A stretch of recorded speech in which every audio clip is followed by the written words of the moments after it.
Hi, I'm Christy with Happily Hooked Magazine. In this video, I will be teaching you how to crochet the back post single crochet.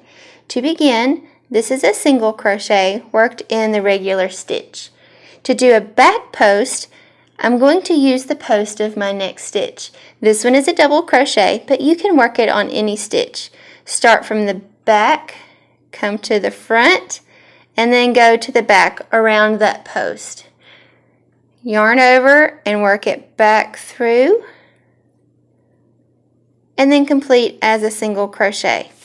That is going to make the stitch of that double crochet rest on the front, and your stitch of this back post single crochet be towards the back.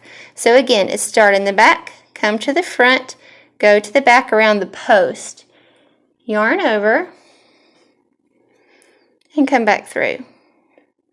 Yarn over, complete as a single crochet.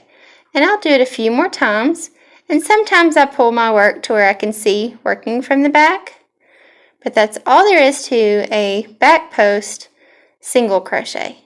Now when you look at it, you will see that the double crochet stitch is still in the front, and then the single crochet here is on the back.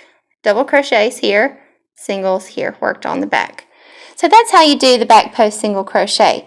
Join me back here for more tutorials with Happily Hooked Magazine.